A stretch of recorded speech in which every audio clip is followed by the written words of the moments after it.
अस्सलाम वालेकुम स्टूडेंट्स। पिछली वीडियो में हमने प्रॉब्लम सॉल्विंग मेथड के पहले 3 स्टेप्स को स्टडी किया था। आज की इस वीडियो में हम प्रॉब्लम सॉल्विंग मेथड्स के नेक्स्ट 2 स्टेप्स, स्टेप नंबर 4 और स्टेप नंबर 5 को स्टडी करेंगे। अब लेक्चर का बाकायदा आगाज़ करते हैं। आज के इस वीडियो लेक्चर का पहला topic design algorithm and draw flow chart है। बेसिकली ये टॉपिक 2 हिस्सों पर मुश्तमिल है। पहला हिस्सा किसी प्रॉब्लम के एल्गोरिदम को डिज़ाइन करने का है और दूसरा हिस्सा एल्गोरिदम का फ्लो चार्ट डिज़ाइन करने का है। किसी भी प्रॉब्लम को सॉल्व करने में ये मरहला भी बहुत अहम किरदार अदा करता है। प्रॉब्लम का एल्गोरिदम डिज़ाइन करने के अमल में हमें उस प्रॉब्लम को सॉल्व करने के तमाम मराहल को एक लिस्ट में मुरतब करना होता है और फिर यही बनाई गई लिस्ट हमारे पास एक एल्गोरिदम का काम करती है। बेसिकली एक एल्गोरिदम में हम प्रॉब्लम को हल करने के तमाम मराहल को एक लिस्ट बनाकर वेरीफाई करते हैं कि क्या तमाम मराहल हमारे प्रॉब्लम को ठीक से सॉल्व करने में इन्वॉल्व हैं या नहीं। मैं आपको साथ साथ ये भी बताता चलूँ कि किसी भी प्रॉब्लम का एल्गोरिदम डिज़ाइन करने का अमल प्रॉब्लम को सॉल्व करने के स्टेप में बहुत अहम और एक मुश्किल स्टेप होता है। अमूमन बनने वाले तमाम कंप्यूटर एल्गोरिदम्स 3 टास्क को जरूर परफॉर्म करते हैं। ऐसे बेसिक टास्क होते हैं जो तमाम एल्गोरिदम में लाजमी परफॉर्म करवाए जाते हैं। इन टास्क में पहला टास्क हमारे पास गेटिंग इनपुट डाटा है, यानी यूजर से इनपुट लेने का step. Second step performing computation का है, मतलब इसमें यूजर से ली गई इंफॉर्मेशन को प्रोसेसिंग के अमल से गुजारा जाता है।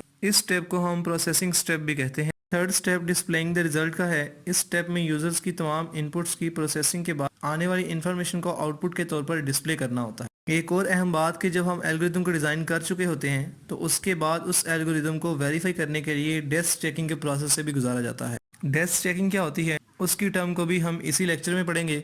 अभी आपको बताता चलूँ कि डेस्क चेकिंग किसी भी एल्गोरिदम को डिज़ाइन करने का सबसे अहम पार्ट होता है। एल्गोरिदम्स की डेस्क चेकिंग करने के अमल में हमें इस बात का ख्याल रखना होता है कि हम एल्गोरिदम के तमाम स्टेप्स को बिल्कुल वैसे ही परफॉर्म कर जैसे एक कंप्यूटर परफॉर्म करवाता है। बेसिकली इस स्टेप का मकसद ये जानना होता है कि एल्गोरिदम हमारी तवक्कुआत के मुताबिक काम कर भी रहा है या नहीं। इस मरहले पर अगर हम अच्छी तरह से अपने एल्गोरिदम को डिज़ाइन कर लेंगे तो हम अपना बहुत सारा टाइम और अपनी एफर्ट्स को सेव कर सकेंगे। अभी फ़िलहाल हम एक डेफिनेशन की मदद से जानते हैं कि प्रोग्राम क्या होता है। प्रोग्राम बेसिकली इंस्ट्रक्शंस की ऐसी कलेक्शन को कहते हैं जो हम कंप्यूटर को किसी एक स्पेसिफिक प्रॉब्लम को सॉल्व करने के लिए देते हैं। एक और अहम और ज़रूरी बात यह है कि तमाम प्रोग्राम्स को हम सिर्फ प्रोग्रामिंग लैंग्वेज की मदद से ही लिख सकते हैं। आए अब हम डेस्क चेकिंग की टर्म को जानते हैं। डेस्क चेकिंग एक ऐसा अमल है जिसमें हम एल्गोरिदम्स की वर्किंग बहुत बारीकी के साथ मुशाहिदा करते हैं, यानी एल्गोरिदम्स को ऑब्जर्व करते हैं। पेपर के ऊपर हम उस एल्गोरिदम को टेस्ट डेटा की मदद से टेस्टिंग के प्रोसेस से गुजारते हैं। किसी भी एल्गोरिदम को डिज़ाइन करने के बाद नेक्स्ट स्टेप जो हमें फॉलो करना होता है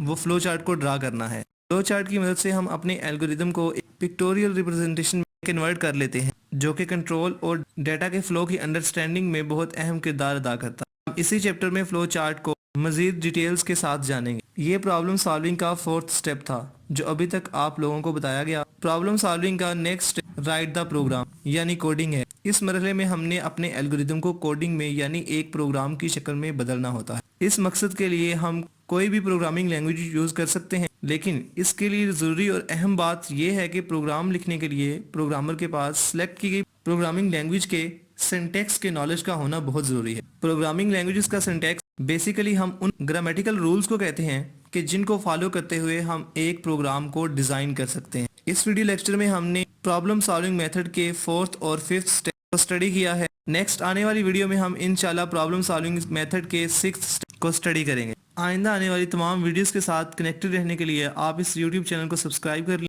ताकि आपको किसी भी दुश्वारी का सामना न करना पड़े।